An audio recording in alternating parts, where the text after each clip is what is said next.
نحمده ونصلي على رسوله الكريم أما بعد فأعوذ بالله من الشيطان الرجيم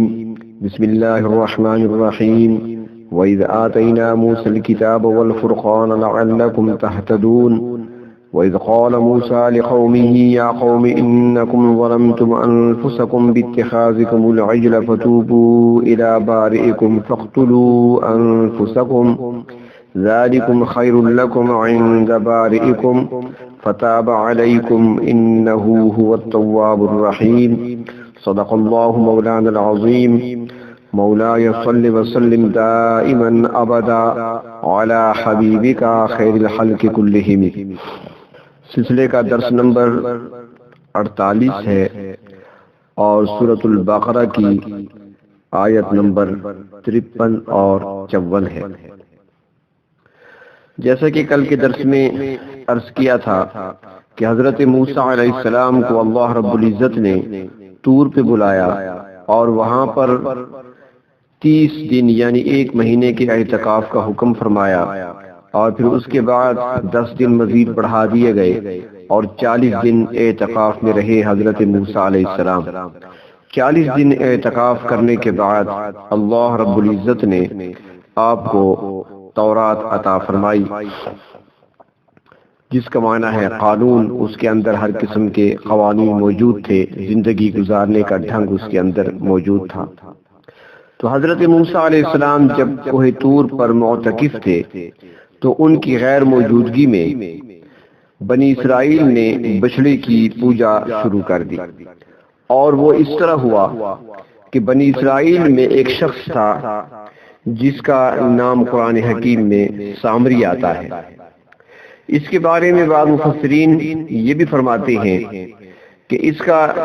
نام، اصل نام جو تھا وہ موسیٰ ہی تھا، اور یہ بھی اسی سال پیدا ہوئے جس سال حضرت موسیٰ علیہ السلام پیدا ہوئے،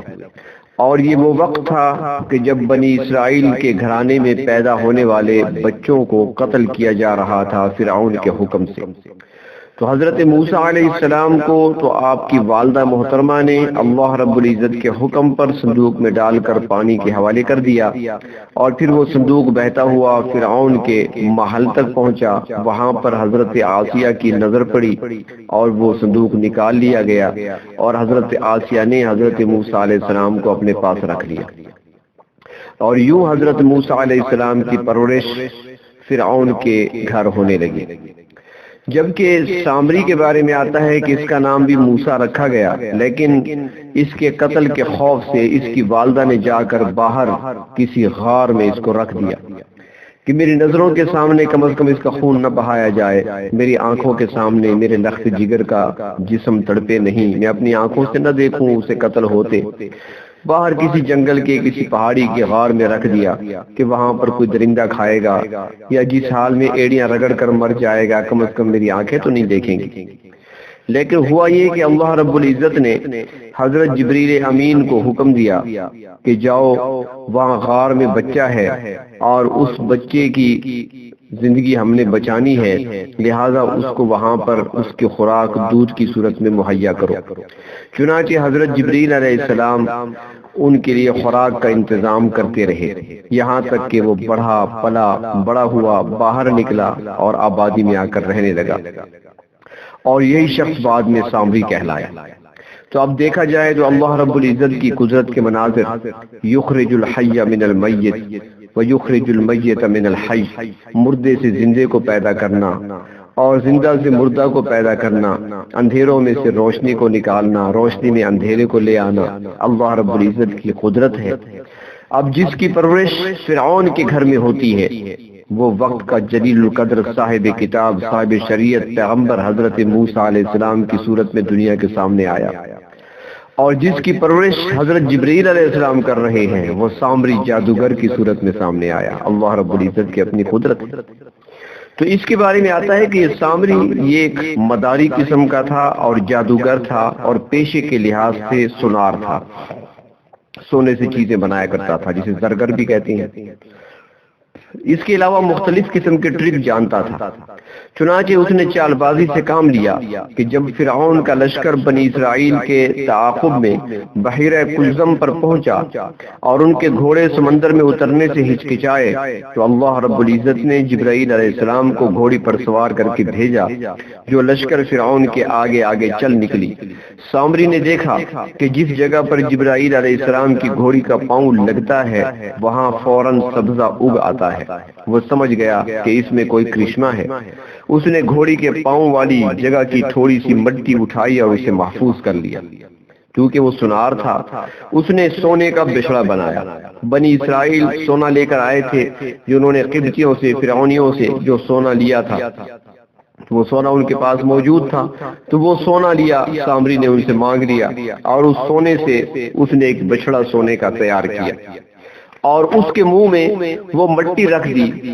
وہ مٹی جو اس نے حضرت جبرائیل علیہ السلام کی گھوڑی کے پاؤں کے نیچے سے اٹھائی تھی۔ چنانچہ وہ مٹی جب اس سونے کے بنے ہوئے بچڑے کے منہ میں آئی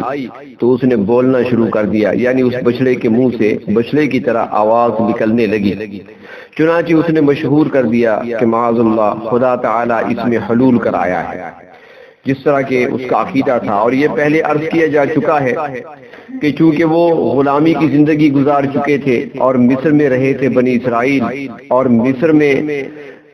پوجا کی جاتی تھی، سورج کا دیوتا بنا ہوا تھا، گائے کی پوجا کی جاتی تھی، دوسری چیزوں کی پوجا وہاں پر ہوتی تھی، تو وہ پہلے سے ان پر اثرات تو تھے غلامی کے۔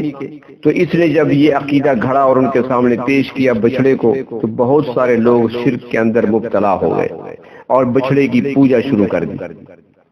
تو حضرت موسیٰ علیہ السلام جب 40 دن اعتکاف کے بعد اللہ تعالیٰ کی کتاب لے کر واپس آئے تو دیکھا کہ کئی لوگ شرک میں مبتلا ہو چکے ہیں جن کی تعداد ہزاروں میں تھی۔ حضرت موسیٰ علیہ السلام سخت ناراض ہوئے، مشرکین کو زجر کیا، اپنے بھائی ہارون علیہ السلام سے بھی بڑے ناراض ہوئے کہ آپ نے قوم کو شرک میں مبتلا ہونے سے کیوں نہ روکا۔ بھائی نے عذر پیش کیا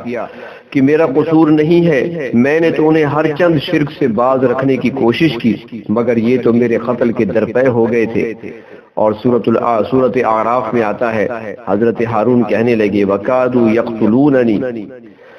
کہ وہ تو میرے قتل کے درپے ہو گئے تھے۔ حضرت موسیٰ علیہ السلام نے کہا کہ اگر یہ لوگ آپ کی بات نہیں مانتے تھے تو آپ ان کو چھوڑ کر الگ ہو جاتے۔ اس کے جواب میں حضرت ہارون علیہ السلام نے عرض کیا کہ میں نے تفریق کو پسند نہ کیا کہ آپ واپس آ کر اعتراض کرتے کہ قوم کو 2 ٹکڑوں میں کیوں تقسیم کر دیا، ان میں پارٹی بازی پیدا کر دی، لہذا میں نے انہی کے درمیان رہتے ہوئے انہیں سمجھانے کی کوشش کی، مگر ان بدبختوں نے میری بات کو نہ مانا۔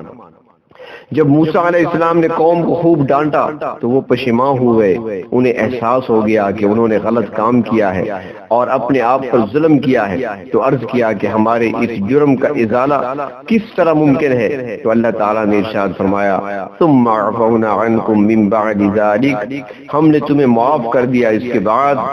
لعلکم تشکرون، تاکہ تم شکر گزار بن جاؤ۔ تمہاری توبہ قبول کر لی مگر بڑے سخت طریقے سے، جیسا کہ آگے آ رہا ہے۔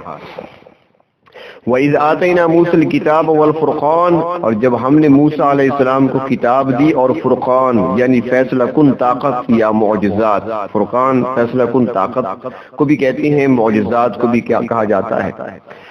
تو ہم نے موسیٰ علیہ السلام کو کتاب بھی دی اور فیصلہ کن طاقت اور معجزات بھی عطا کیے، لعلکم تہتدون، تاکہ تم ہدایت پا جاؤ۔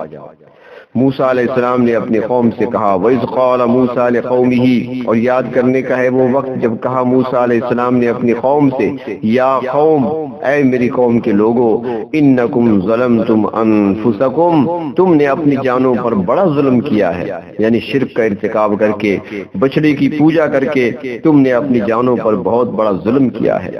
باتخاذکم العجل، کہ ایک بچڑے کو معبود بنا لیا، فتوبوا الی بارئکم، پس توبہ کرو اپنے پیدا کرنے والے کے سامنے، اور یہ توبہ صدق دل سے ہونی چاہیے، سچی توبہ ہونی چاہیے، صرف بناوٹی توبہ نہیں، صرف عارضی توبہ نہیں، بلکہ پکی سچی توبہ ہونی چاہیے، اپنے رب کے سامنے کرو۔ البارئ اللہ تعالیٰ کا ایک صفاتی نام ہے جس کا معنی ہے ہر چیز کا موجد، خالق اور پیدا کرنے والا۔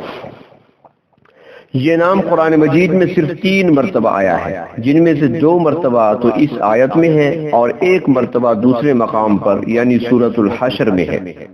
هو اللہ الخالق البارئ المصور، ایک وہاں پہ آیا ہے سورۃ الحشر میں، اور 2 مرتبہ اس آیت میں آیا ہے۔ یہ نام اللہ رب العزت کا 3 مرتبہ قرآن حکیم میں آیا ہے۔ تو حضرت موسیٰ علیہ السلام نے فرمایا فتوبوا الی بارئکم، پس توبہ کرو اپنے پیدا کرنے والے کے سامنے، اور یہ توبہ سچی ہونی چاہیے، محض زبانی توبہ قبول نہ ہوگی۔ اللہ تعالیٰ نے پھر توبہ کا طریقہ یہ مقرر فرما دیا، یہ طریقہ کار متعین فرمایا کہ فاقتلوا انفسکم، اپنی ہی جانوں کو قتل کرو۔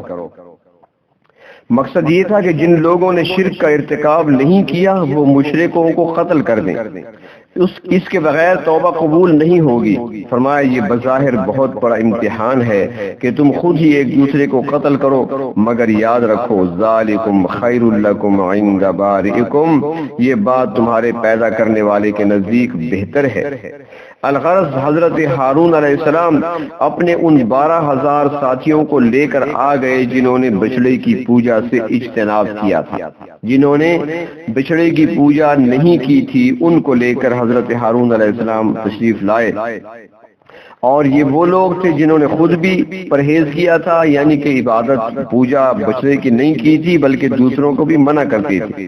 تو اب اس وقت ان کے ہاتھوں میں ننگی تلواریں تھیں۔ حضرت ہارون علیہ السلام ایک اونچی جگہ پر کھڑے ہو گئے۔ تفسیر عزیزی میں آتا ہے کہ حضرت ہارون علیہ السلام نے اونچی جگہ پر کھڑے ہو کر اپنی قوم کو مخاطب کیا اور فرمایا اے بنی اسرائیل کے گروہ، یہ تمہارے بھائی ننگی تلواریں لیے تمہارے قتل کے لیے آئے ہیں، لہذا تم اللہ سے ڈرو اور صبر کرو، اپنے قتل میں مزاحم نہ ہونا۔ چنانچہ ہارون علیہ السلام کے ہمراہیوں نے تلواریں چلانا شروع کر دی۔ اللہ رب العزت نے اندھیرے کو بھیج دیا، اندھیرا چھا گیا، اور جنہوں نے شرک نہیں کیا تھا وہ تلواریں چلا رہے تھے، اور جو شرک کا ارتکاب کر بیٹھے تھے ان کی گردنیں کاٹ رہے تھے۔ ان کے اپنے ہی عزیز و اقارب بھی اس کے اندر مارے گئے، بے شمار لوگ اس کے اندر مارے گئے۔ تو فرمایا کہ جب یہ شرط پوری ہو گئی تو فتاب علیکم، اللہ تعالیٰ نے تمہاری توبہ قبول کر لی۔ مفسرین حضرات فرماتے ہیں کہ اس میں 70,000 یہودی یا بنی اسرائیلی مارے گئے۔ جب 70,000 کی تعداد میں مارے گئے تو اللہ رب العزت نے ان کی توبہ کی قبولیت کا اعلان فرما دیا۔ فرمایا انہو هو التواب الرحیم، بے شک وہ توبہ قبول کرنے والا بڑا مہربان ہے۔ توبہ کی قبولیت کا فائدہ یہ ہوا کہ بنی اسرائیل قتل ہو کر آخرت کے دائمی عذاب سے بچ گئے۔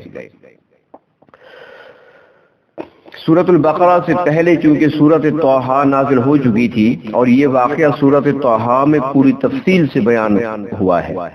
اس لیے یہاں اس کی تفصیل نہیں کی، بلکہ صرف بنی اسرائیل کو اتنا یاد دلایا کہ تم نے اپنے نبی کے کوہ طور پر جاتے ہی بچڑے کو معبود بنا لیا تھا، حالانکہ اس نبی کے تم پر بے بہا احسانات تھے، اور اس نے تمہیں فرعون کی قوم کے ظلم اور جبر سے نجات دلوائی تھی۔ تم تو ٹھہرے ہی ظالم کہ نہ اللہ تعالیٰ کا خوف نہ نبی کا خیال، جن کی تم پر اتنی نعمتیں اور احسانات ہیں کہ تم ان کو بیان کرنا اور ان کا شکر کرنا تو دور کی بات، ان کا ذہن میں تصور بھی نہیں کر سکتے۔ اتنے زیادہ پروردگار عالم کے تم پر احسانات ہیں، انعامات ہیں۔ مخاطب تو وہ بنی اسرائیل ہیں جو مدینہ منورہ کے اطراف میں رہتے تھے، اور یہ واقعات تو پہلے گزر چکے ہیں، لیکن چونکہ قوم وہی تھی اور انہی کی ذریت اور اولاد تھی، اس لیے ان کو یاد دلایا جا رہا ہے کہ تمہارے آباء و اجداد پر جو احسانات تھے گویا کہ وہ تم پر تھے۔ اور دوسرا اس لیے بھی کہ مفسرین حضرات فرماتے ہیں کہ بنی اسرائیل اس دور کے جو تھے وہ اپنے پچھلوں اپنے پہلے گزرے ہوئے لوگوں کی تعریف کیا کرتے تھے اور ان کی باتوں پر اور ان کے کاموں پر فخر کیا کرتے تھے۔ جو باتیں ان کی ناقابل برداشت تھیں اللہ رب العزت کے ہاں اور جو قابل سزا اور جرم تھیں، ان جرائم پر بھی وہ ان کی تعریف کیا کرتے تھے اور اس پر فخر کیا کرتے تھے۔ تو اللہ تبارک و تعالی اس لیے ان کو مخاطب کر کے فرماتی ہیں کہ کتنے احسانات تم پر اللہ رب العزت کی طرف سے ہوئے، کتنے انعامات تھے، اور انعامات اور احسانات کے باوجود تم نے اللہ رب العزت کی بھی نافرمانی کی اور اس کے نبی کی بھی نافرمانی کرتے رہے، ان کو ستاتے رہے۔ اللہ تبارک و تعالی ہمیں ستانے والوں میں سے نہ بنائے، بلکہ اللہ رب العزت ہمیں اپنا سچا صحیح بندہ بنائے، بندگی نصیب فرمائے، اور اپنے محبوب صلی اللہ علیہ وسلم کی محبت اور کامل اتباع نصیب فرمائے۔ وآخر دعوانا ان الحمد للہ رب العالمین۔